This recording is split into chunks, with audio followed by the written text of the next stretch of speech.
I have with me joining Steve McIntosh. Steve is a renowned author, philosopher, and integral thinker. With a focus on cultural evolution and integral philosophy, he has written extensively on topics ranging from politics and society to personal growth and spirituality. So welcome, Steve. Thank you. Thank you. Pleasure to be with you, Gabriel. Yeah, so very excited about this. So most of my listeners are completely unfamiliar with integral theory. So I was just hoping if you wouldn't mind giving us a basic overview of the theory and then how it applies to the evolution of consciousness and then into culture and then our current polarized situation of values and even the possible existential threats Sure. situation. Well, that's certainly a lot to cover, but I'll give it a Yeah, try yeah, here in just a that one. single answer. Um, so, first of all, my work is part of an emerging school of thought within, I think, what's best termed the integral philosophy movement. And integral philosophy is basically it's evolved over the last 200 years from philosophers trying to come to grips with the significance of the discovery of evolution, Hmm, right? yeah. And not just biological evolution, but the universe of becoming, right? What does it mean that things are developing and becoming more complex and new value is emerging? And, evolution was first understood by the idealist philosophers such as Fichte and Hegel as part of the movement of history, the movement of spirit in the world as they described it. This was before Darwin. And Uh-huh. it was only after Darwin revealed the process of natural selection and the evolution of species that the evolution of human history and culture was seen to be, something that was part of the same process of universe becoming, but yet different. In other words, integral philosophers generally do not conflate what we call the evolution of culture and consciousness, the evolution of the noosphere, as it's known, Mhm. right? That is, that there's the physiosphere of matter and energy, there's the biosphere of life, and then building on that, made out of matter, being alive and biological, but going beyond that with this new realm of evolution, which is known as the noosphere, or the level of culture and human history. And we can see what makes the evolution of human history real evolution is that we can connect the structure of emergence, right? The Mhm. pattern of emergences from the Big Bang 13 billion years ago, through hydrogen and helium and the periodic table of elements, and then through the biological tree of life, and now through the ascent of humanity, since its early origins several 100,000 years ago.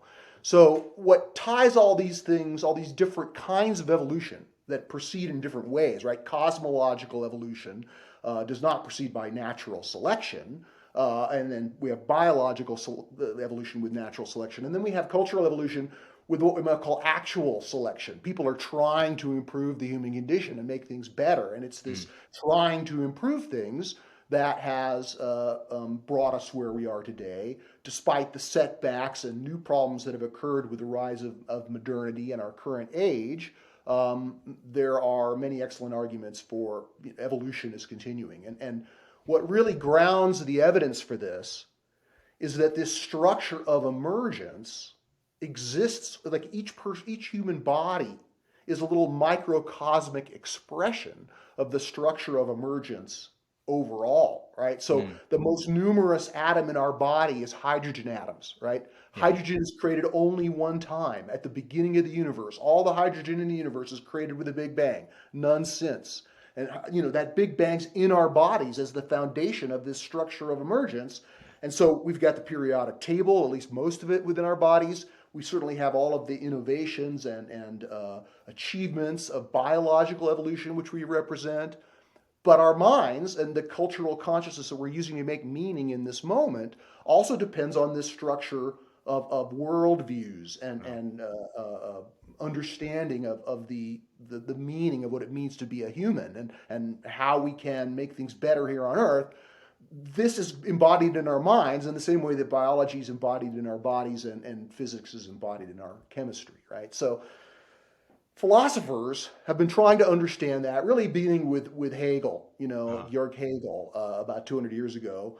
And it's not simply a Hegelian philosophy, integral philosophy, is that it's taking lots of twists and turns from the different geniuses who come along to try to understand what evolution really means and mm, kind of come to grips with the fact that for all of humanity's history up until recently, we thought that things were in a kind of a steady state or a fixed condition. Right. So yeah. the fact that things are becoming, this is big. We haven't even digested the full implications of it as a civilization yet. And so while science has tried to unpack it, the meaning of it is I mean, in other words, the new truth of evolution that science has delivered is a mother lode of truth, not just for science. It's not just a scientific theory. It points to the meaning of the universe. We could even say that the universe is evolution happening, right? Uh-huh. So after Hegel, another major philosopher who turns to understanding the meaning of evolution is Henri Bergson, the French philosopher. Hmm. And then we have other luminaries like Pierre Teilhard de Chardin and Alfred North Whitehead, Jean Gebser, another important founder of integral philosophy, Sri Aurobindo, right, who called his philosophy integral philosophy specifically, right? So then, beginning really in the 1980s, but really coming to fruition in many ways in the 1990s, is the work of Ken Wilber, who synthesizes this line of evolutionary thought and brings in another important school of developmental thinking, which is from developmental psychology, right? Which Hmm. is kind of a separate line of development, understanding what it means to grow beyond just growing up as an adult, but this idea of adult human development and the fact that consciousness itself can evolve. That's a big kind of cornerstone of this integral philosophical perspective. Yeah. And there's a lot to explain about it, but I've definitely learned a lot from Ken Wilber, but I'm not a Wilberian. Hmm. I don't represent his work or uncritically endorse it, but I certainly respect him and feel that we have many overlapping and compatible views. So my work as an integral philosopher really began in 1999 when I realized that this was what I was being called to do in my life in a significant way. Yeah. And I had, excellent life experiences and education up till that allowed me to try to become an integral philosopher. And so in 2007, my first book was published, Integral Consciousness and the Future of Evolution. That was followed in 2012 by my second book, which was trying to understand evolution more specifically. That's called Evolution's Purpose, an integral interpretation of the scientific story of our origins, is a subtitle. Mhm. That focus on science and spirituality led to my 2015 book, The Presence of the Infinite, which is about spiritual experience and which was kind of a bookend or sort of built on the work of Evolution's Purpose.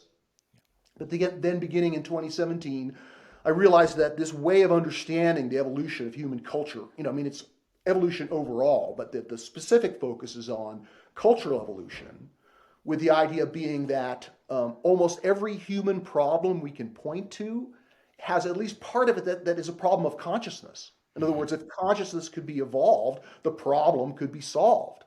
So this understanding that among the many things that this integral understanding is good for, developmental understanding, there's many different labels for it, is solving problems that require further growth.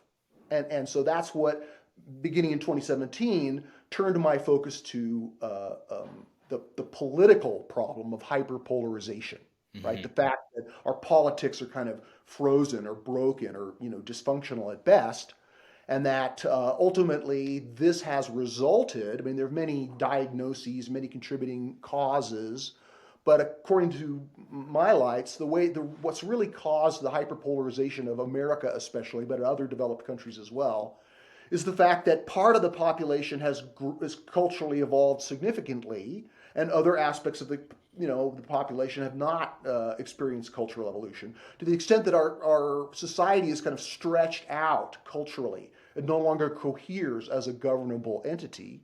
Yeah. But this understanding of cultural evolution and cultural growth points to the ultimate solution to this cultural problem of political polarization, and that is further growth, right? And so to understand, why that's just not a platitude or, happy talk, right? We have a lot of specific programs and a lot of detailed understanding of what further growth looks like and how it can be cultivated. We can't socially engineer cultural evolution, right? We have to gently persuade people. It's more like gardening for the next emergence, right? So we can, by gardening, I mean we can plant a seed, make sure it gets light, we can water it, and hopefully some new form of life will sprout up.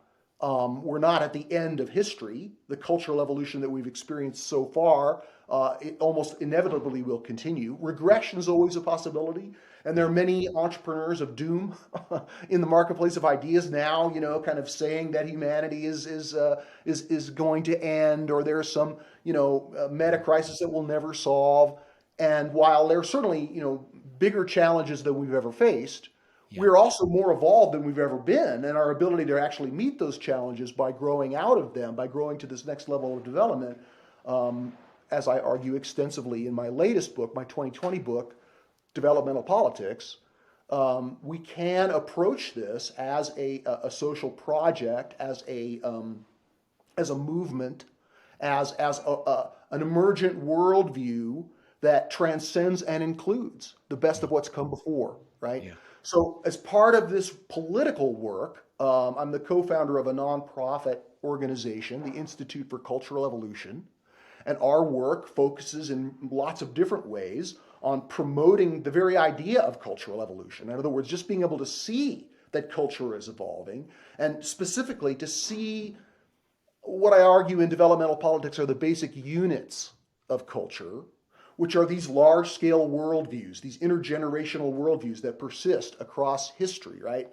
And we can see three major forms of culture, three cultural worldviews that have, large-scale demographic support.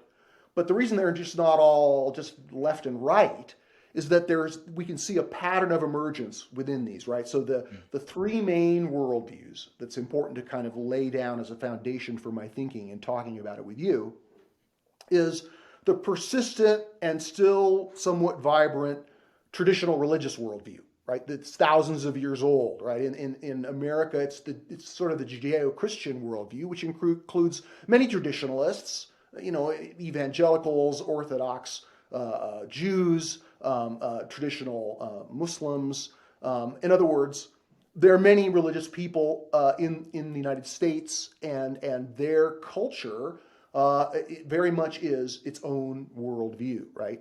So beginning in the Enlightenment over 200 years ago, we see the emergence of this next major worldview in history that pushes off against the religious worldview, that kind of breaks with this several thousand-year-old form of culture and embraces a new kind of culture. The best term for that worldview is modernity, modernism. But I think that you don't have to have a integral philosophy to recognize that there's traditionalism and modernism. Some version of that appears in many academic disciplines, and it's kind of a mainstream idea, right? So adding to the mainstream idea of traditional religion and secular modernity, we add a third major worldview to our understanding, a worldview that has its roots really back at the beginning of the Enlightenment, where people were thought leaders and intellectuals were questioning the Enlightenment from the beginning. But this worldview, this countercultural or anti-modern worldview, really emerges as a significant demographic force in the 60s, right, with the youth movement of the hippies. It becomes democratized, right? People are drawn to it, right? And in the same way that modernity emerged, like, for example, in the French Revolution, by pushing off against the previous worldview, right? The slogan was liberty, equality, and fraternity, right? Mm-hmm. And remember the cruelties of religion, right? Well, we see something similar with the emergence of this, what we now term the progressive postmodern worldview, that emerges with the slogan, turn on, tune in, drop out. Yeah. It's very similar as a historical hinge point. Yes. Now, of course, even as the hippie movement faded in the 70s, many of the people, especially some of the brightest and most educated people who were originally drawn to the counterculture in the 60s, matured over the decades, and who now represent a substantial subculture, which over the last decade has really gained some significant cultural traction in many of America's key institutions. So we see the progressive postmodern perspective or set of values within mainstream academia, especially elite academia. We see it in much of the media. We see it in the nonprofit world. We see it in the arts. There are many bastions of culture which have become staunchly progressive, right? And this has led to some, I would say, excesses, but it's also been a natural and I think, in many ways positive development. While this progressive postmodern worldview has a tendency to discount or even reject some of the best that's come before, the best of modernity and the best of traditionalism, which I argue are necessary for this structure of emergence, right? The way evolution works at every level is each new level or layer takes up and uses the accomplishments of the previous layer, and that pattern can be seen in the trajectory of cultural evolution too. So progressive postmodernism gains traction as an emergent worldview and now a substantial part of culture by using the seemingly unsolvable problems of modernity, right? Environmental degradation, gross inequality, the continuing existence of the oppression of women and minorities, right? So modernity gets a lot done, but it doesn't get everything done. And so post-modernity comes along to say, okay, these problems are unsustainable, and we have to create a more caring and sustainable and environmentally friendly and inclusive world, right? And these are important, caring values, which we're not going to get further as a civilization unless we're concerned about the environment and about including those who've been marginalized or excluded in the past, making amends for our wrongs. But while we want to do those things, we don't want to burn down modernity in the process, right? Or otherwise, take on a stance of antithesis to, these previous forms of culture in a way that ultimately, I would argue, will lead to a kind of regression because it's kind of pulling the rug out from under itself. But there's lots of twists and turns we could take about this basic overview, but just kind of returning to the top question of what is integral philosophy. Yes. Integral philosophy is an attempt to understand the evolution of consciousness and culture in a way that's not bound by scientific materialism, right? We're not trying to explain it all by evolutionary psychology alone. That's highly reductionistic, right? We're willing to recognize that consciousness is real and that it can't be reduced to the brain. Yeah. And that just in the same way that consciousness has this kind of what Jared Lanier calls a mystical interiority, right?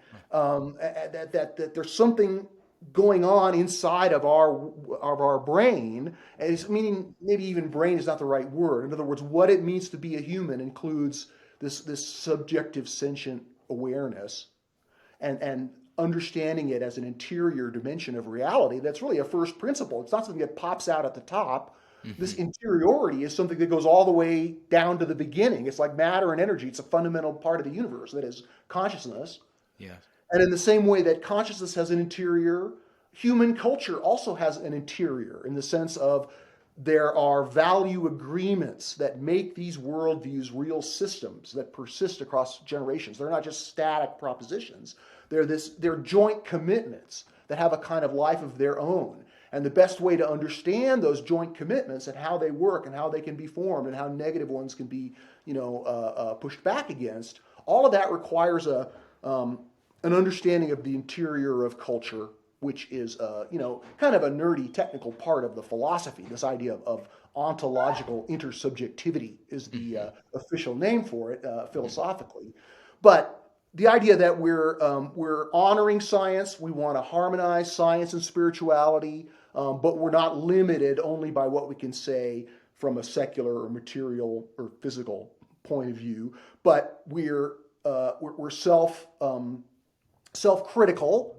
I think one of the things about that distinguishes integral philosophy from other kinds of progressive philosophy, among many things, is this willingness to be self-critical. In other words, we want to be empirically and intellectually rigorous, and we don't want to be new age or weak-headed or talk about spirituality in vague terms Right. that don't stand up to intellectual challenges from across the board. So there's a lot more. I mean, in other words, it's hard to reduce integral philosophy and my work in particular to kind of an elevator speech like I'm giving you right now. But let's see where you want to take it from here. That's at least a kind of a basic overview that can serve as an umbrella for our conversation.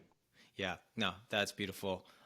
Yeah, there's a lot, and without making you take me through it, just for the audience and my understanding of um, the prior, so the prior lines of development with the integral, one of the principles is these things where you have holons, right? And I don't know if that's what I read that from Wilbur, but essentially, you have these fun. It's an idea from Arthur Kessler, Oh, okay, who was a polymath who wrote several decades before Wilbur, the okay. holon, an holarchy. Yeah. Uh-huh. Yeah. So holarchies are, so basically, so we have these fundamental parts, and each fundamental part, when you combine them, say atoms, I'll just start there, put enough atoms together, and you get an emergent property. It's more complex, called a molecule. And the molecule, although it's composed of atoms, is fundamentally different. So that's the emergence. And then that goes up the chain to biology and then to the human physiology, which is then we have the noosphere or noosphere, as you say, and then you have the human organism, and multiple human organisms come together, and that creates culture. And that's kind of where we are picking up the most of the conversation here, is in human development, or the development of consciousness itself. Sure, the further evolution of consciousness, Uh-huh. which co-evolves with culture. In other Yes. words, our bodies, there may be new forms of wiring in our brain, like when you learn to play the violin, you activate a new part of your brain. So there are physical correlates to these interiors that I spoke of. Mm. But it's important to recognize that the human brain has evolved very little in the last at least 10,000 years, right? In other Yeah. words, that is, we're still using the same brains that the anatomically modern humans have been using for thousands of years. Yes. But our consciousness, the consciousness that we experience within our human bodies, is different from the consciousness of people from 10,000 years ago. And what stands in for the lack of biological evolution in our brain Yeah. is cultural evolution, right? That is the artifacts and the organizations and the Uh-huh. institutions and this accumulating body of human accomplishment that, whether it's books or the internet or the thousands of ways that humans learn and connect with each other and share and network our ideas, so that when one person discovers something, that could be spread and everyone can benefit from it. These are the external mechanisms, but we can't explain cultural evolution purely as an accumulating series of artifacts, Uh-huh. because the artifacts themselves help co-create and indeed require for their use these more evolved form of consciousness. So human consciousness and human culture co-evolve, right? And it's understanding how that occurs is the secret to the kind of growth that can solve human problems and heal the wounds of history by working to actively persuade people to evolve their consciousness. And let me just say one more thing. Although Please. the Institute for Cultural Evolution is focused on cultural evolution, we're not trying to get people to change their values necessarily. Hmm. Our theory of change is that consciousness evolves when people expand the scope of what they can value.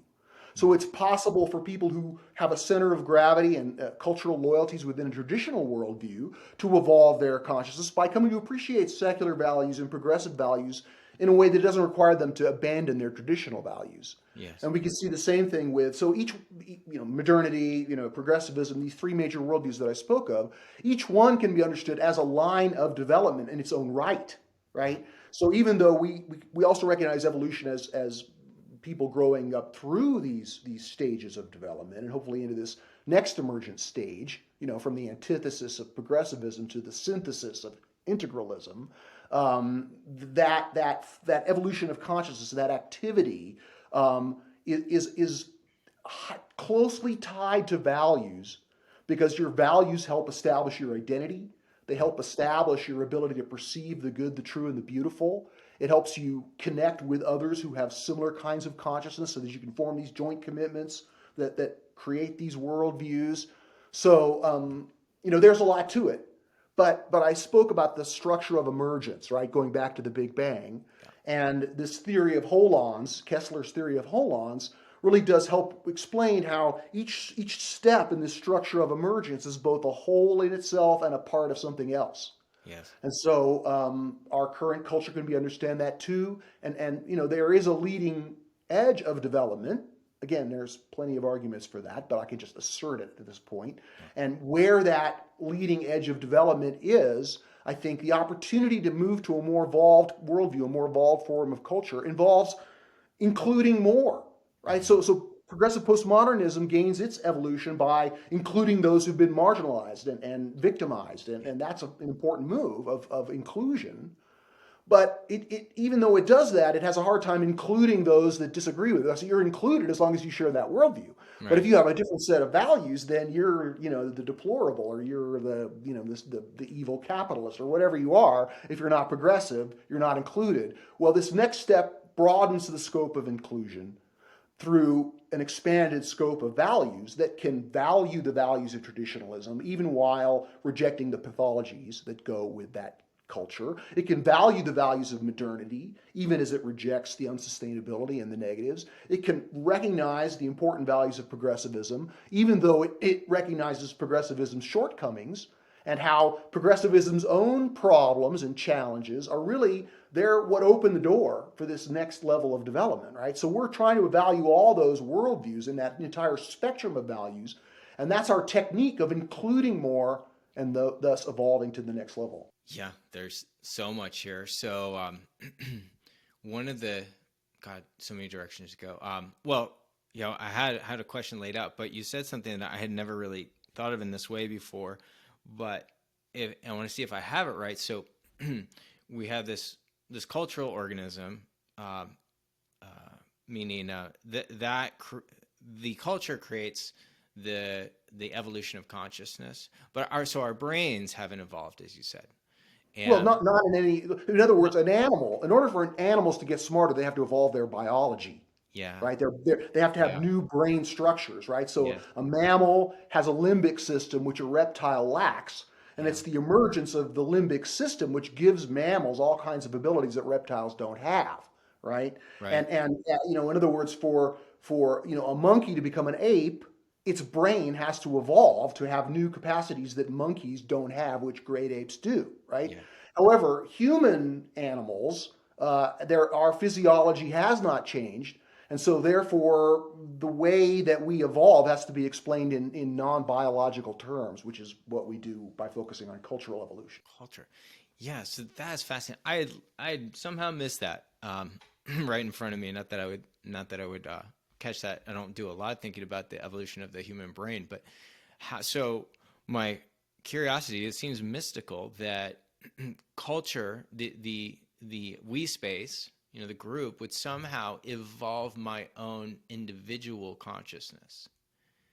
How does that work? How does that work? Excellent question. I wrote an article about that, came out in late December. It's on the Developmentalist.org, our little political online magazine. You can also find it on culturalevolution.org, which is the headquarters website for the Institute for Cultural Evolution.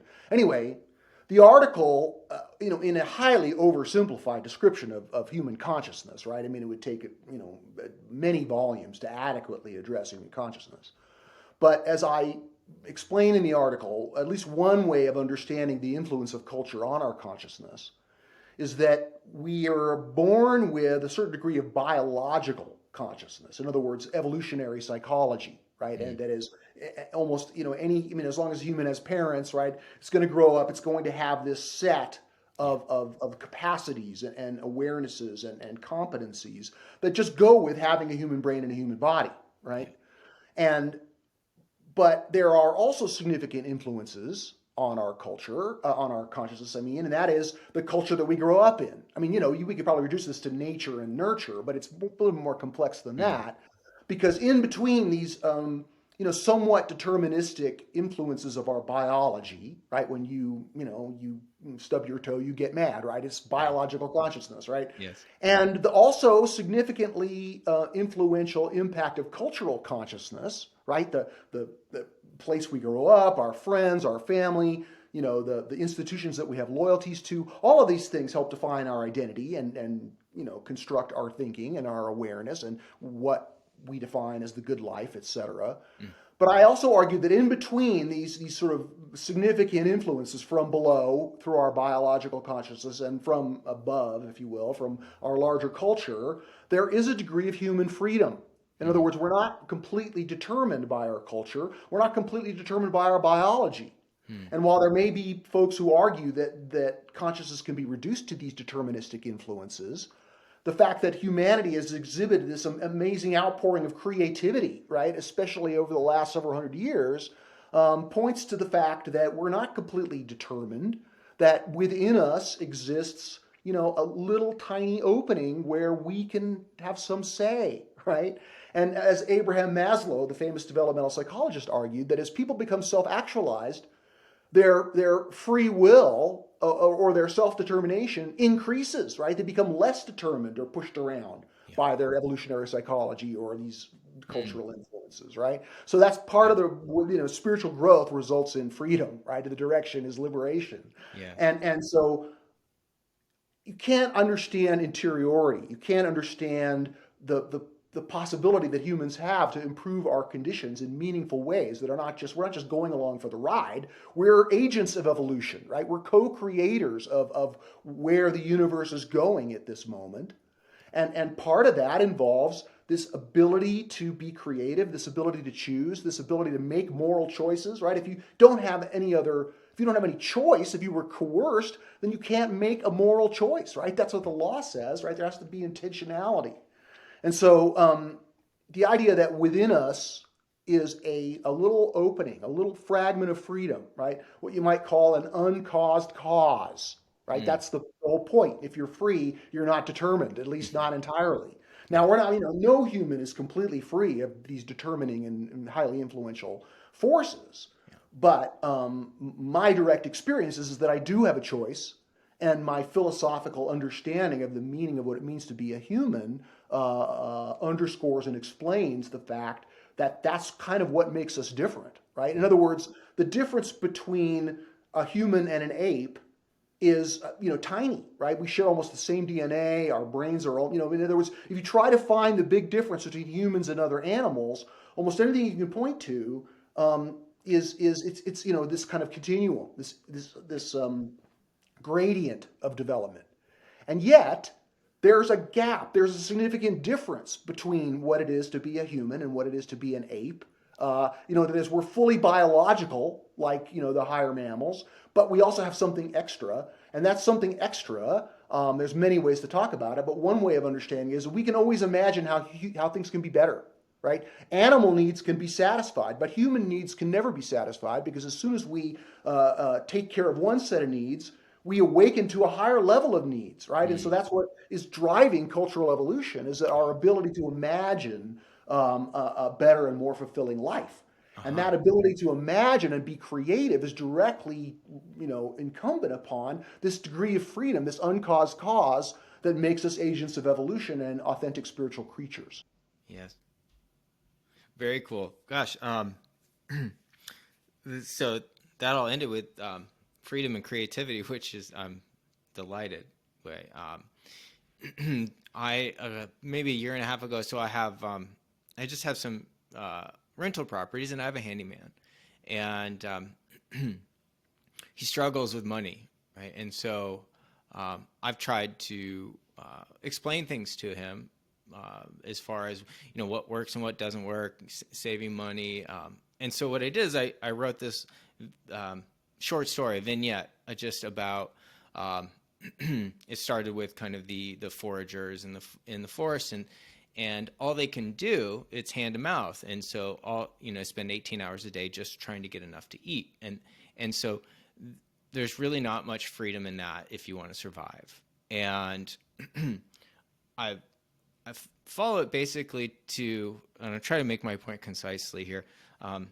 what I discovered by writing it, and I've heard you say, we write to inform ourselves about what it is we think. It's a practice of personal development for sure. Yes. So and what I came to is that uh, creativity is the highest form of commodity.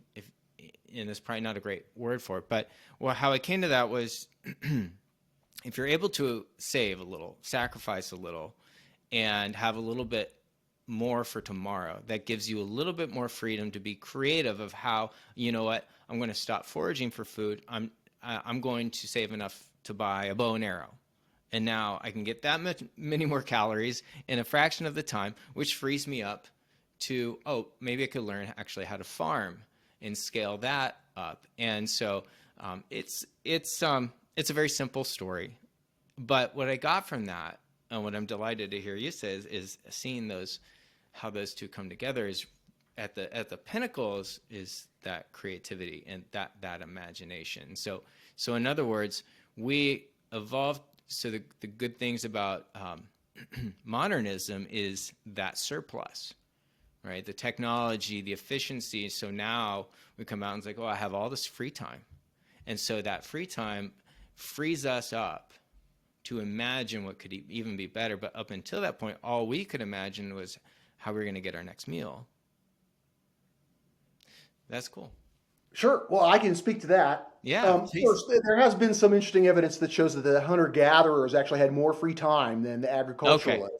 Okay. But they only lived to be 26 years old, right? Or that was their Yeah. average, life expectancy. There Yeah. were many, nasty and brutish and short things about living in the Stone Age and living hand to mouth as a hunter-gatherer. And it has been, some have tried to romanticize it as this kind of, Right. fall from Eden that happened when we started farming. But while farming brought about new kinds of oppression and new kinds of human misery, it also created the foundation for the evolution of civilization and writing and history and religion and medicine and literature and all of the important elements that make civilization, beginning with the few but eventually spreading to the many, something that makes life more pleasant and more greater longevity, etc. Okay.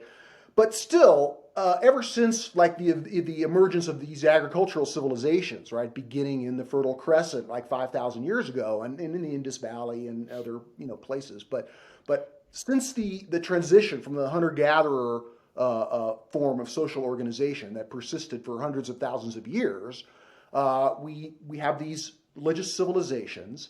And they show development, like we clearly see the development between, ancient Egypt and medieval Christianity. But they still, have similar kinds of civilization, right? The architecture evolves a little bit, but they still have these political structures based on a king. It's still a form of feudalism. There are still peasants. There's still, kind of a mythic understanding of the universe. And so this form of civilization goes on fairly persistently for thousands of years. But then something momentous happens beginning with the Enlightenment, right? Although we can see traces of this rational secular way of thinking in ancient Greece and Rome and, in certain Islamic quarters and Chinese quarters, the difference is that with modernity emerges and takes hold in Europe and America in the in the 17th century and 18th century in a way that breaks out of these dabblings with it. In other words, it gains significant power and produces what some of the most insightful economists have recognized as what they call the Great Enrichment, right? So in these agricultural civilizations, except for the aristocrats and the kings, the vast majority of the population lived on the current modern equivalent of about $2 to $3 a day, right? That humans were poor, even in agricultural civilizations. Those agricultural civilizations may have protected them from, raiding tribes and some of the more daily forms of intense violence that Stone Age societies had to deal with. I mean, there's new kinds of war. It's just more organized and maybe not as frequent as random. But people are still poor, and they're still subject to political structures whereby they have no sovereignty, they have no political kind of authority. Yes. But then modernity emerges and some significant things change, right? Among them is that humans go from living on $3 a day to, in the 20th century and beyond, living on $130 a day, like in real terms, right? In modern, I mean, this is a gigantic enrichment that we take for granted, right? We live in the developed world. We enjoy all of the artifacts and physical comforts of the developed world. And Right. what goes with that is that every person, even people who are not rich, even people who are, still, in the working class, have all of these material riches that would have been made the richest king in antiquity extremely jealous, right? So, Yes. they've also got new problems. I'm not trying to paint it as simply an upward escalator to the good. Mm. But I think it's important. Progressive postmodernism, as I mentioned, makes its traction by pushing off against modernity and discounting modernity and dissing modernity and generally being anti-modernist in all kinds of ways, right? Even though there's many different flavors of progressivism, many different ideologies within it, what ties all these into a coherent worldview is the anti-modernism. They're all in agreement about the abundant pathologies of modernity. Mm-hmm. So when we move from progressivism to this next step, right, which for purposes of this conversation I'll call the integral worldview, this synthesis that we're after has to reclaim the important parts of modernity that are part of the structure of emergence. That if we wipe out those elements of modernity, the rest of the structure is going to collapse back, and we're going to have to make all the same mistakes again as we climb, the cultural ladder. So modernity brings, of course, more than the great enrichment, but that's significant, and it points to the fact that the reason that this the prosperity of the developed world hasn't been able to be replicated everywhere, despite significant investment in trying, because it is a worldview. That is what creates this great enrichment, is the modernist consciousness of being achievement oriented and being scientific and rational and wanting upward mobility and caring about progress. All those values are part and parcel of what creates not just the significant increase in wealth and prosperity, but also increases in all kinds of important things like liberty and equality, right? Like the fact that we're citizens, and although we're still pushed around by the government, and there's still all kinds of ways that our citizenship is not satisfactory, at least we have a right to vote, and we have rule of law, and we have some degree of personal sovereignty and liberty that is. Again, it's part of the package of a developed form of civilization, and while I think each major culture can find these gifts of modernity in its own way, there's ways in which modernity is not just, there's different. I wouldn't use the plural. I wouldn't talk about different kinds of modernities. There are different kinds of traditional cultures because there are different kinds of religion, and it's based on those different religions. But modernity is based on science. And science is universal, right? There's not a Japanese science and a Swedish science, right? It's one science, and that's why it's important to see modernity as a singular worldview that delivers these important gifts and also brings about new challenges that modernity itself is not capable of solving, like environmental degradation and the challenge of post-modernity, right? It's hard to effectively deal with a challenge that is, in a sense, the step of emergence beyond where your culture is. But without getting into that too much, this going back to your handyman, right? The idea that if one of the ways that or perhaps the most effective way that he can handle his money problems and become a more prosperous citizen is to understand what it means to be a modernist, right? What it means to actually take a degree of responsibility for your circumstances, to feel empowered in a way that you can make progress, that you can, even a small business, there's all kinds of ways that this kind of entrepreneurial mentality can improve people. I mean, even if the guy still wants to be a handyman, there are plenty of handymen and women who were very prosperous in that field.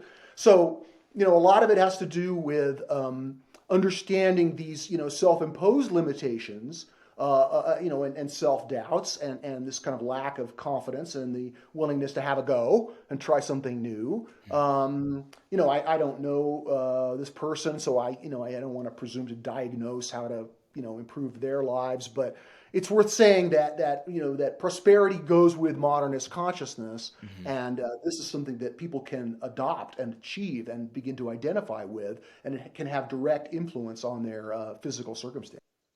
Yeah. Yeah. Thank you. So, one of the things that I love the most about integral theory is this dynamic of the polarities.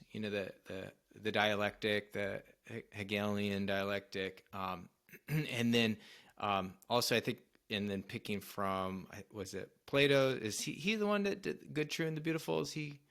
Well, he's often attributed to Okay. it, but it was part of Greek society as a Okay. whole. You can't find truth, beauty, and goodness in that order, in that triad, in Plato's writings specifically. Yes. But his interpreters, both the Neoplatonists and then later, Thomas Aquinas, for example, and Alfred North Whitehead, the good, the true, and the beautiful were cornerstones of their philosophy, and indeed a big part of my writing and thinking as well.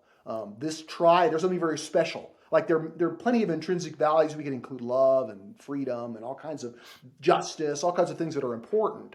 Yes. But there's something very special about this triad of concepts, the good, the true, and the beautiful, because they function in a similar way to the primary values, like on your computer screen, RGB, right? Red, green, and Right. blue. Those Yes. three colors combine to produce all the colors in the visible spectrum, right? Yes. Even though it's those three dots in tiny, pixels on your screen. And the Yes. same can be said about these most intrinsic values, in the sense that almost everything that we could find valuable or things that create value can be traced back to one of these intrinsic ideas, and that they're not just a list, that they're actually a system, that they kind of disclose each other, right? So the truth bends toward the good results in the beautiful kind of points to the truth. And I mean, again, that's a long and complicated philosophical discussion to try to unpack that. Sure. But as I say in practically all my books, the good, the true, and the beautiful provide a kind of a conceptual cathedral for understanding the Mm. meaning of life and the purpose of humanity. Yeah. Yeah. I love it. Mostly because it's so optimistic. And that might, it's good news, put it that way.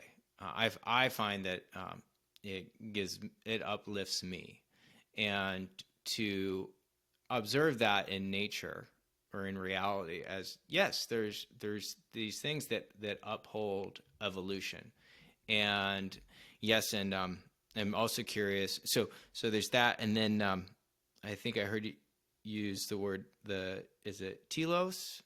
Is that right? Is Well, that the right. word? Like teleology, the idea Tele. that there's some kind of purpose behind evolution, or, in the larger scheme of things. Yeah. Many straw man versions of that have been attacked as being, oh, we don't believe in teleology Uh anymore. huh. But if you believe in human purpose, if you believe in human intentionality, and that that's a real thing, that we're not just determined like we talked about before, Yes. then this idea of purpose is, we could say, well, who knows whether there's a purpose of the universe. There's certainly purpose in the universe. We Yes. all use it to get up in the morning every day, right? In other words, humans are purposeful creatures, Right. and understanding that our purpose is real and not some illusion, and that it's an important power that we have to improve ourselves and improve the world. And indeed, it's kind of a duty, a calling. It's what the artificial intelligence revolution is liberating us more to do, to understand what it means, what we're really supposed to be doing here in the universe. And if we understand that we're agents of evolution, and that cultural evolution is something that we get to participate in and co-create, then that helps to give us a scientifically friendly but spiritually robust understanding of purpose and meaning and telos, right? So I talked about these worldviews having systemic structure, they're intersubjective structures that persist through history, and that they're made up of agreements, and that they gain power by having joint commitments, right? So, among the joint commitments of progressivism includes environmental sustainability and social justice, right? Yes. Among the joint commitments of modernity includes upward mobility and scientific progress, right? So these are forms of what you might call telos, or greater cultural directions that are orienting people to create the progress that each of these worldviews creates. So you mentioned the dialectic, right? That's an understanding of evolution proceeding kind of by this pattern of opposition, right? Mm. So molecules, the atoms are in tension to create this larger system, right? Yes. Or biology, right? That the model of female and male and offspring, demonstrates this dialectical pattern. It's been oversimplified. Some might recognize the idea of the thesis, antithesis, and synthesis, Hmm. right? People who are seriously into it, kind of object to the oversimplified nature of that construct, but it's useful for people to Yes. understand what we're talking about, right? So this is a master pattern of evolution. Not all evolution is force fit into this pattern, but you can observe it across scale within the development of the physiosphere, the biosphere, and of course the noosphere. And we can observe it in cultural evolution, both in terms of the micro patterns that we're engaged with daily, and also in these large scale historical trajectories. As I mentioned, the sort of the establishment as in the 60s, right? The progressive postmodernism was anti-establishment, and that establishment was seen as the sort of the cultural monolith of traditionalism and modernity. There was kind of a cultural truce between those in the 50s and 60s. But then, breaking out of that establishment, moving to antithesis of it is progressive postmodernism. So we can see the pattern, thesis and antithesis. And if we understand evolution and want to work for its furtherance, then we can see that this next step, this next opportunity, what comes next on the horizon of history is some kind of culture of synthesis. It doesn't necessarily need to be a culture that involves everybody. It could be, an emergent culture, just like modernity emerged. It was first an elite culture, a culture of scientists and merchants and those who were educated. And eventually that kind of consciousness spread generally to the populations of, the countries that became developed modernist countries. Yeah. And the same we can see, that in our lifetime, we can see hints of the emergence of this next worldview. You and I are drawn to it, right? We notice that there's a small subculture of people who are aware of it, but it hasn't really, gained the attention of the mainstream. It's still Right. relatively obscure, but we could expect that evolution has to start somewhere.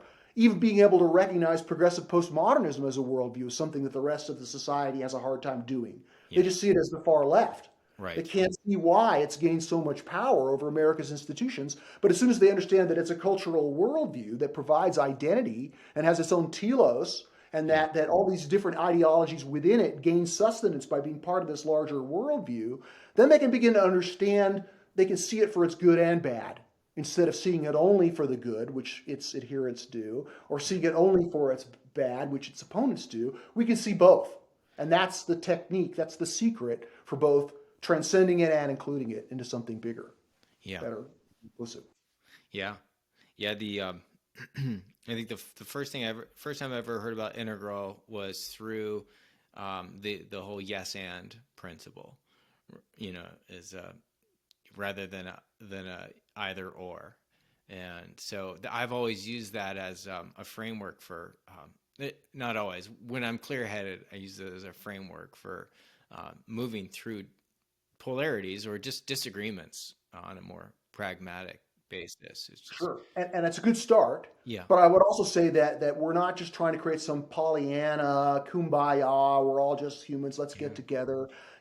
I may want to include traditional values and modernist values and progressive values, but I'm opposed to the pathologies of progressivism and the pathologies of modernity and the pathologies of traditionalism, right? Yes. And so I want to carry forward the best and prune away the worst. And Yes. so we have to give ourselves permission to say yes and to the good things, and no way to the bad things, right? No way to Right. further environmental destruction that's unsustainable, right? No way to racism or bigotry or ethnocentrism, or no way to a kind of progressive, sort of in other words, this pathology of progressivism, which we point to and write about, is that it rejects the best of what's come before, Yeah. right? That it characterizes modernity as nothing but evil, or traditionalism as nothing but evil, or at least, irredeemably so. Yeah. And so recognizing that part of the reason that progressive postmodern culture has become culturally powerful, but still relatively politically impotent, right? Bernie Sanders couldn't win the primary, And part of the reason for that is this intense rejection of the rest of the society, right? Yeah. And so we want to be against the rejection. We want to reject the rejection and move to a higher level of inclusion. That it's almost like progressive postmodernism in the timeline of American history, for example, is like going through adolescence or the teenage years, right? Yes. So in the life of an individual, as the teenager grows up, they eventually kind of want to push off against their parents and see their parents as kind of cringeworthy, or Right. just, dumb. But then as they mature, they come to the point where, oh, my parents maybe not so bad. Maybe they're not as cringeworthy as I thought. It was a healthy step for me to kind of want to push off against them and see their negatives, but Right. now I can reclaim the positives and become part of the family again, right? Well, that's in a sense of this microcosm, analogy for what's going on socially is that, progressive culture rejects the society that it comes from, its parents, if you will. And now we're moving to the more mature stage wherein we can begin to recognize that all these steps are necessary if we're going to beat the challenges of our time. Yeah. Yeah. And I love that too. It's then the way it's done is through appreciation, which is, that's beautiful. Or I guess that would probably be within the good. I don't know. But, Value metabolism is how I like to talk about it, aha, right? there you go. So there's something good and true and beautiful about each one of these worldviews. And even though they may disagree about what is good, true, or beautiful, Yeah. part of the way of understanding it and dialectical development in general is like a sailboat tacking against the wind. A sailboat can't sail directly into the wind, right? It has to go this way, and then it's off course, has to tack back and go that way. And Yeah. so each one of these worldviews can be understood as like octaves in the scale of goodness, truth, and beauty. So they each their universal, intrinsic goodness, truth, and beauty is sort of downstepped and made relevant to the problematic life conditions that worldview faces during its primary time in history. And so, traditional values are good for traditional life conditions. Modernist values are good for solving what was wrong at the beginning of modernity. Progressive values likewise. So now we're having a new set of values. It's not rejecting these old values. It's just finding a way to include them all, right? We're going to play the whole scale, all the, across the octaves. And, that's part of how we appreciate cultural evolution, that this idea of the good, the true, and the beautiful, this isn't just some romantic philosophy. It's the good, the true, and the beautiful that drives political will, right? And that creates both turmoil and resolution in the world.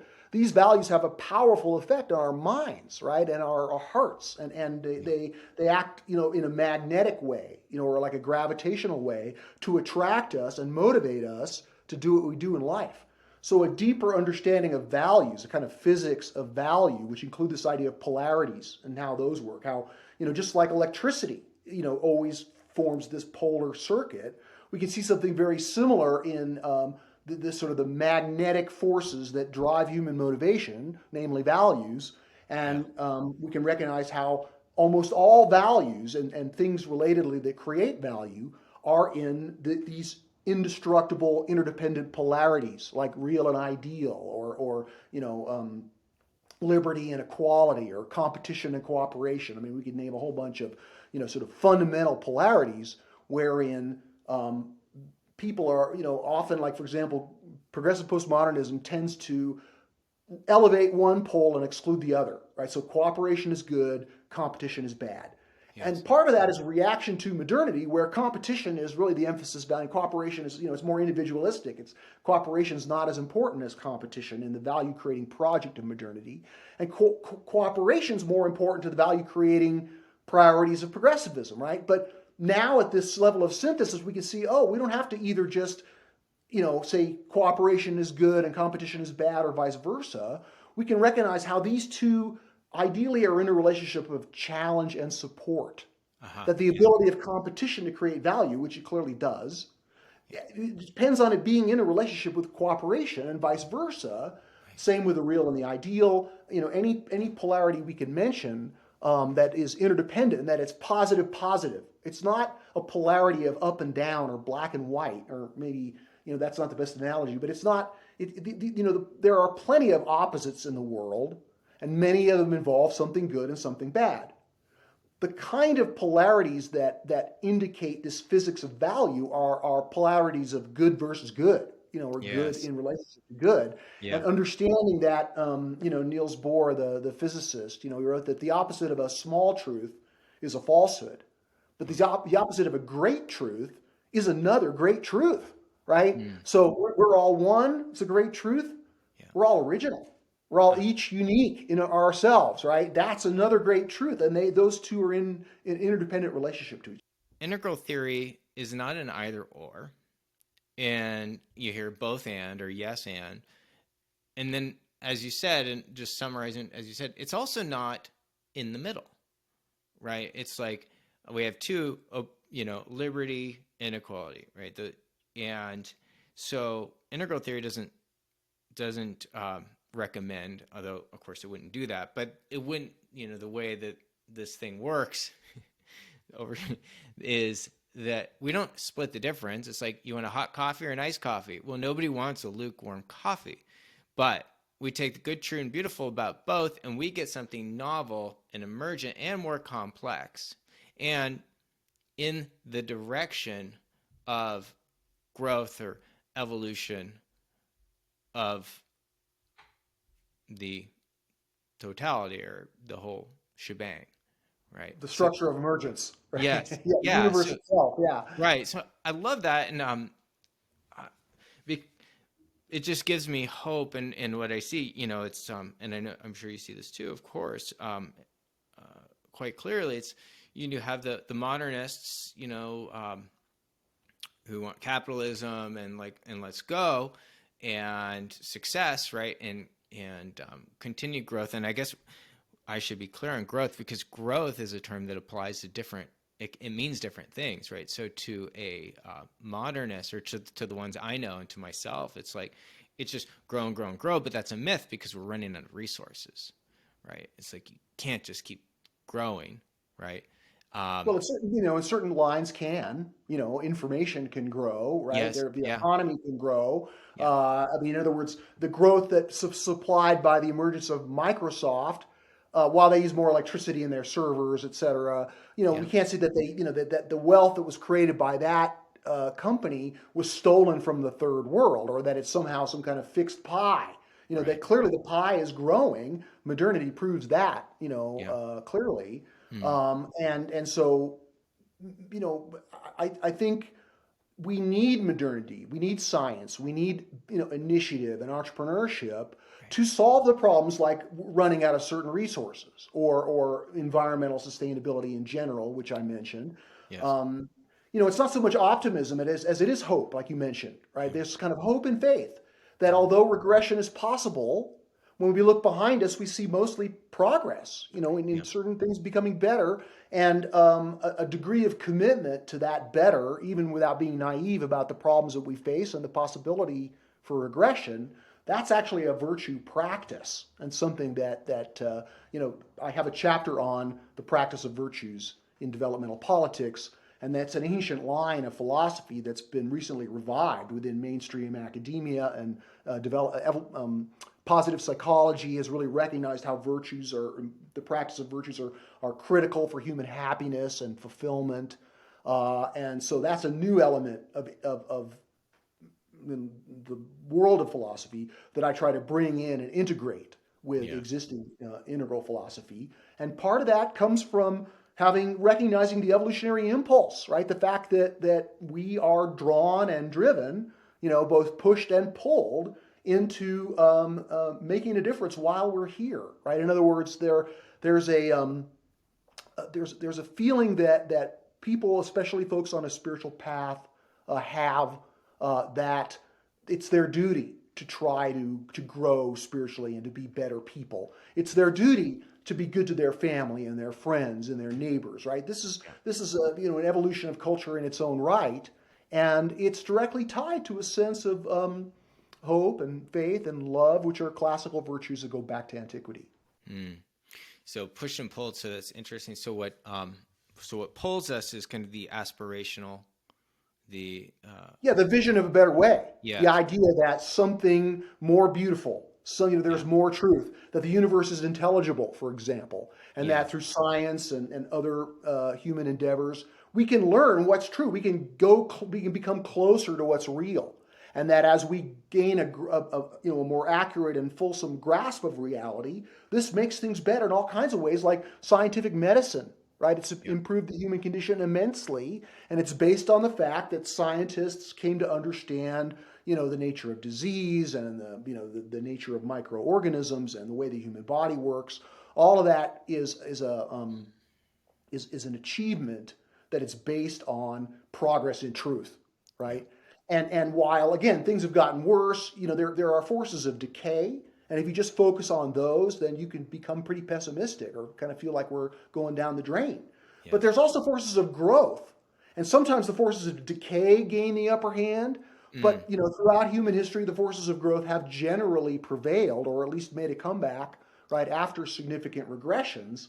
And so I have hope that this evolutionary impulse, will continue to help us make progress in the good, the true, and the beautiful. I mean, there's all kinds of ways that society has become more moral in meaningful, non-disputable terms. So, Yeah. for example, the status of women, the equality of women. That's almost like a direct, objective measure for how evolved a society is, Yeah. right? Societies where women are second-class citizens are less evolved than Yeah. those where they're equal citizens. Right. And I don't think there are many smart people who are going to argue with that.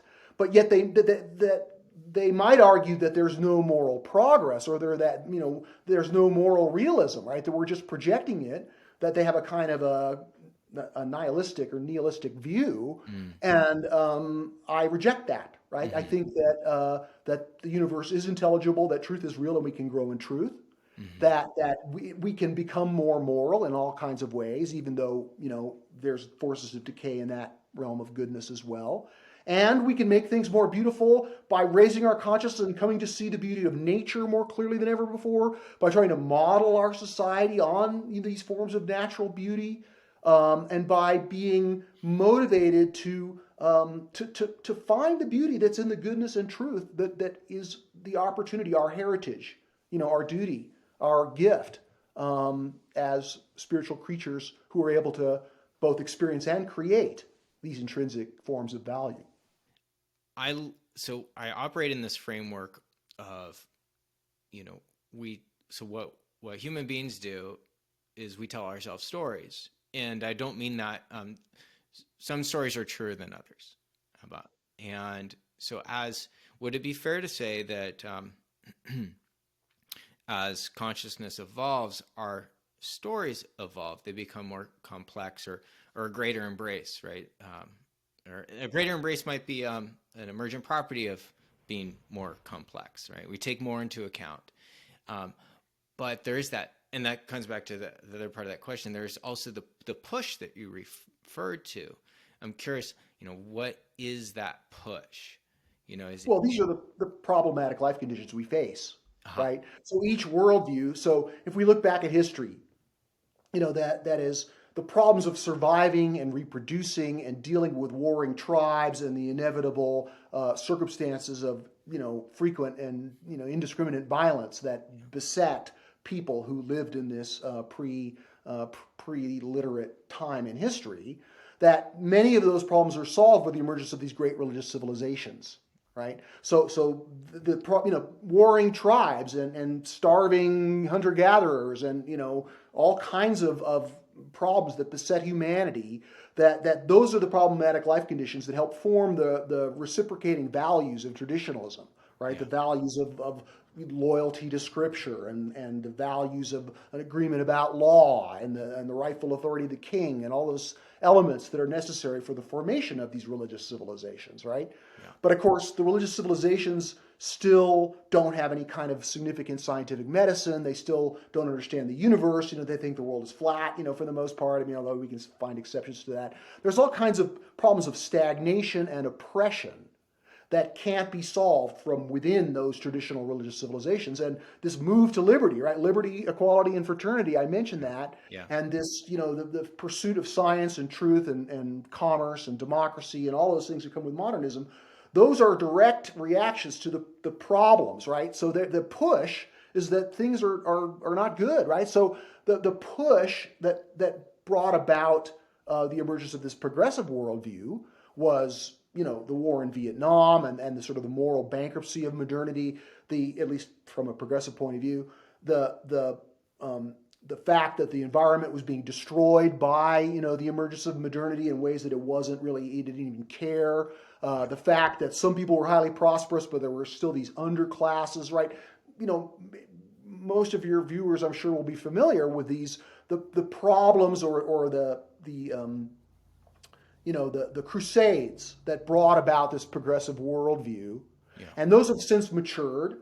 As those problems begin to become solved, there's a tendency to oversolve them, to sort of find them where they don't really exist, right? So you see, that as traditional morality wants to create a stable civilization, it needs to create a stable family. Yes. And it sort of mistakenly believes that the traditional family is threatened by non-monogamous relationships or homosexual or different relationships. So they're against that. They're trying to protect the family. Now we come to recognize that actually not being straight is perfectly fine, and that we want to include people who've been marginalized, demonized before, right? But we can see how they're starting to find those problems of protecting the family in places where they don't exist, right? They're oversolving, they're projecting. Same with progressivism, right? They're trying to solve racism because that was one of the existence of Jim Crow laws in the 60s was one of the significant injustices that brought about the emergence of progressive postmodernism. And while there's still certainly racism, it's still a social norm we want to develop further. But the idea that America is an irredeemably systemically racist society and that we're all racists, and just the sort of doubling down on the accusations of that problem, right. You can begin to see that this is when they start oversolving or projecting the problem where it doesn't exist, that's the signal that this worldview is becoming exhausted. Its ability to do good in cultural evolution is kind of getting stretched out to the point where the sailboat has to tack. That it's time for a new set of values because we now have problems that were created by the previous emergence, right? And not just progressive postmodernism, we still have the problems of modernity and the problems of traditionalism. This is the first time in history that we live in a society that's characterized by these at least three major worldviews, 4, maybe 5, that were stretched out. Right. And so it's growth that's caused our political dysfunction, and it's growth. It's never going to I mentioned these polarities are indestructible. Well, some version of the polarity between left and right will always be with us, or progressive and conservative, or however you want to say it. But it can be a functional polarity. It's functioned in a more functional way before, and we can get to the point where, by recognizing the interdependence, the interdependence of what you might call the prime political polarity, all the way at the bottom of almost every political dispute, we can find those who are more focused on the pole of fixing what's wrong and those who are more focused on the pole of preserving what's right.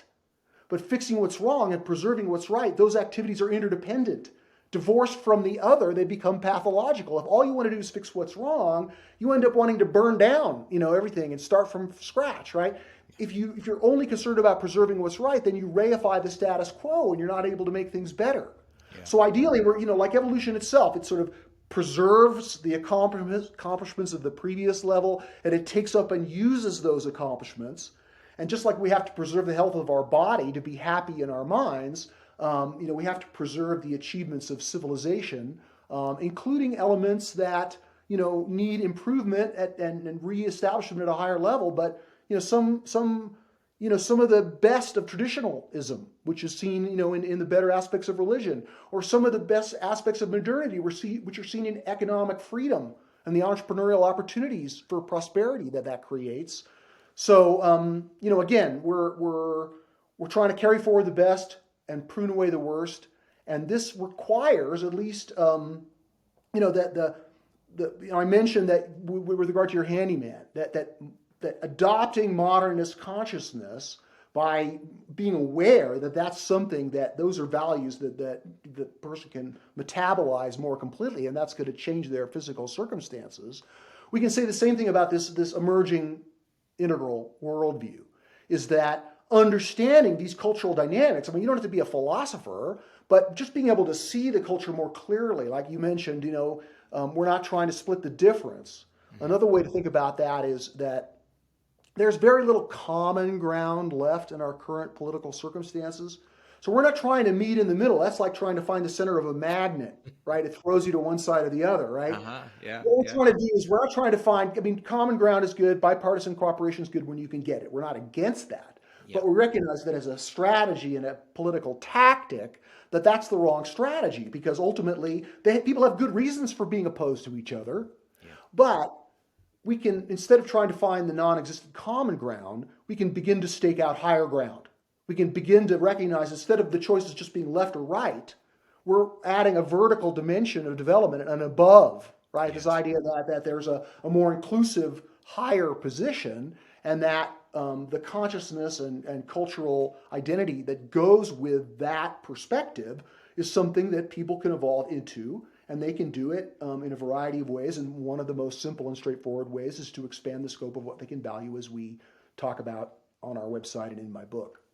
So we have the situation of increased polarization, and in that being the modernists wanting to move forward, and then you get the pushback from the postmodernists of equality, and we have resource issues, and so we have a lot of disagreement. We have some major problems, and that could lead to a crisis or multiple. It could be a meta. No doubt. Yeah, yeah, That our problems are bigger than they've ever been, but our opportunities to solve those problems, or at least muddle through, yeah, is stronger than it's ever been as well. yeah, yeah. So, what? Here's a simple question: what can those of us in my generation do to be leaders, or at least participate in this trajectory? Right. Excellent question. I think the most basic thing is if we recognize these worldviews as systems of values, or octaves of the good, the true, and the beautiful. If we look at history and we look at the initial emergence of these, they emerged in different ways, right? So what really brought about the emergence of modernity during the Enlightenment was new truth, right? The new truth of philosophy and science that led to the discovery that the universe was intelligible, right? Yeah. And so it began with truth, and people started practicing modernity, many of them by being entrepreneurs or scientists, or taking advantage of the gifts of this new truth. In the 60s, while there's certainly goodness and truth there, we can see what really drove the emergence of that worldview was new kinds of beauty, right? That 60s music, the 60s style, right? In other words, it was like the Pied Piper of beauty that drew Yeah. people in. When you listen to Bob Marley or Joni Mitchell or any of the people who helped usher in the worldview of the 60s, it was the art that Yes. really drew people, right? I mean, Yeah. modernity had unique forms of art with the emergence of classical music, but that came after, right? Yeah. The emergence of the first parts of the Enlightenment. Yeah. Anyway, so now we're at the beginning of this threshold, and we could begin to see and maybe even feel the call of this next great worldview in human history beginning to emerge. And like modernity, down the spiral, the dialectic spiral, with the sailboats tacking back in that direction, although, sometimes this development is described as a spiral, because or a logarithmic helix that grows wider as it develops, and that it's both cyclical and progressive.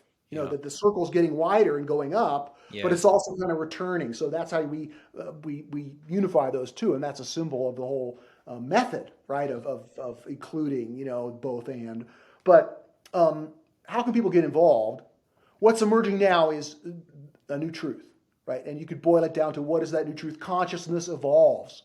While that might be obvious, the rest of the society hasn't really appreciated what that really means. Now, if we want to be more technical, we can say consciousness and culture co-evolve. And that even though our biology is not evolving very rapidly, our culture is. And so the consciousness that goes with that culture, just the understanding of that truth itself is profound, and something that takes a while to fully digest and unpack and live out, right? The old phrase, it's not truth if you can't live it. And so how do you live the new truth, this integral understanding? Well, I mean, it begins for most people, you've got to learn it, right? What's the practice of truth? Learning and teaching, right? So you have to take it in and give it out. Yeah. Same with beauty, right? Appreciation and creation, or expression. In other words, the understanding value is more like energy than like matter. Helps us appreciate that we encirculate it through us, and this is how we grow. So how can they, learn about the new truth of integral philosophy? Well, they can read the books, they can watch the podcasts, they can, go to the websites, they can join, study groups, they can go to conferences. I mean, there's many activities, and they're not merely egg-headed philosophers studying, academic truths. Yeah. They're also an emerging culture, right, with its own set of values. But the juice, the real power of integral philosophy, at least at this time in history, is this enlarged understanding of evolution and its significance that I spoke about at the beginning. In the Vedic tradition, you have the Samhita of the Rishi, Devata, and Chandas, right? So it's the knower, knowing, and known.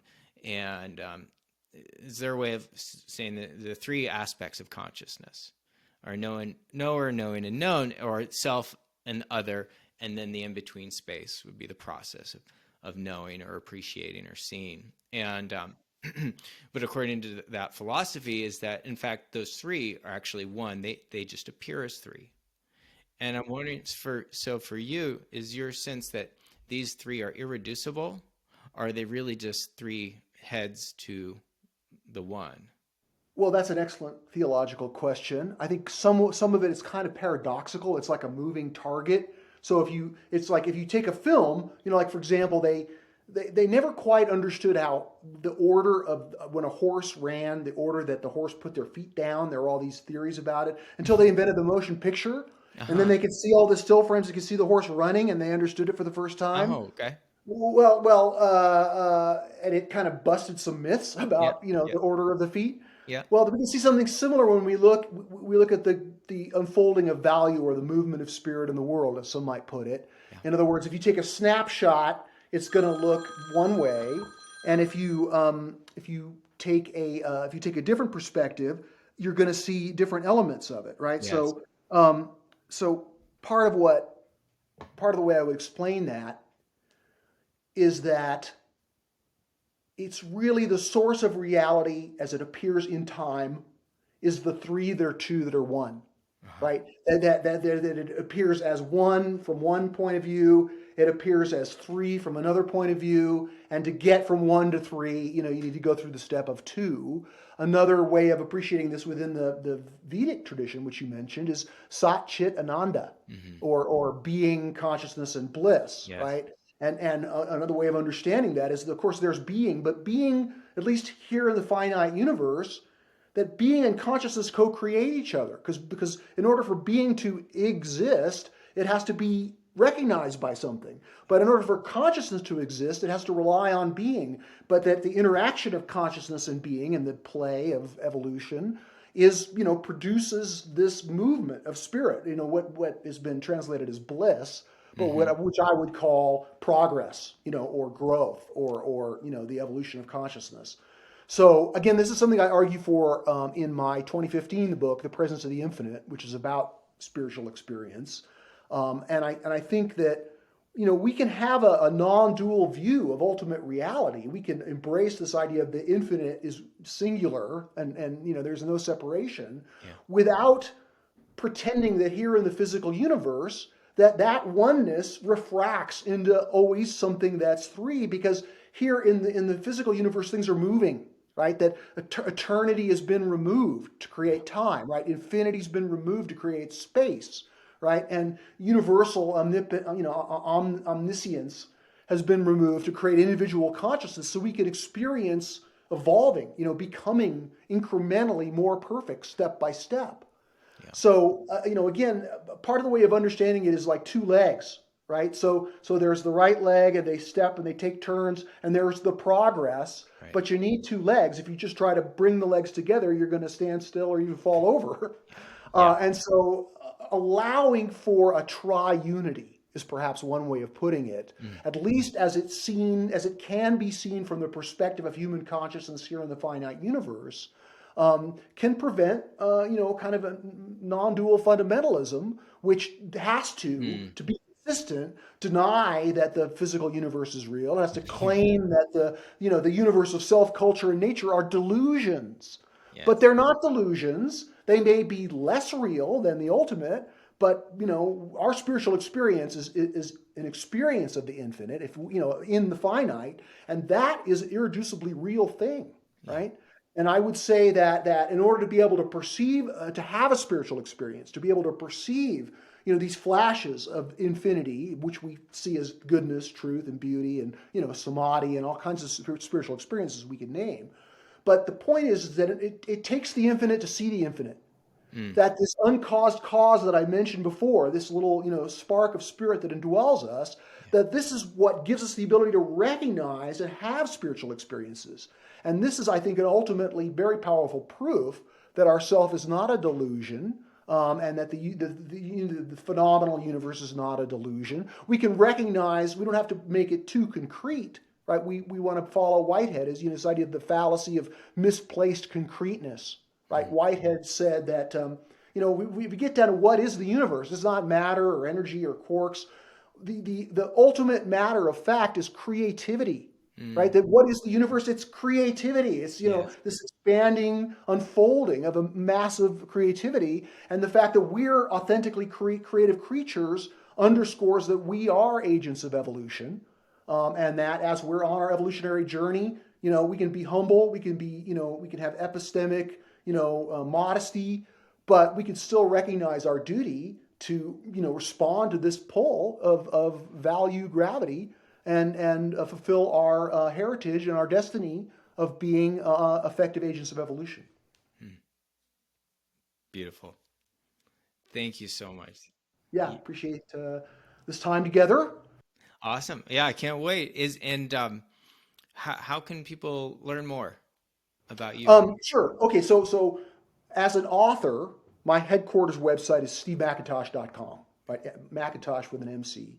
And I have there massive excerpts from all my books. So you don't have to buy my book. You can read lots of it just on my website, including all the pieces of media that I do, and lots of information about my work as an author. Overlapping with that is the headquarters website for my think tank, the Institute for Cultural Evolution. And that website includes a platform of specific policy recommendations, right? I mean, it's not just all philosophy. We're talking Right. about homelessness and education and climate change. Awesome. It includes many articles by not just by me, but by other folks who are, working with our think tank. And includes online exercises and practices so people can get involved, even if they're not into reading, podcasts, videos. It's loaded with content. And then the last thing I can mention that's also linked from the Institute for Cultural Evolution website, which is culturalevolution.org, is our magazine, where we have, probably at least 50 articles and op-eds, and that's The Developmentalist. The URL is developmentalist.org. Okay. So those are the three webs: stevemcintosh.com, culturalevolution.org, and developmentalist.org. And I'd love to hear from folks who have watched this. I'm accessible. People can email me, and I do my best to be accessible and try to answer all legitimate inquiries. Wonderful. Steve, thank you so much. You do me so much honor by spending your time here with me. Well, it's my And duty. I mean, I need to speak to everybody who will listen, and so I uh, very much appreciate your invitation and best wishes for the development of your podcast. thank you. Thank you. I've found everything you said, so many good adjectives come to mind, but enriching and delightful, life affirming, all good news. So thank you, Steve.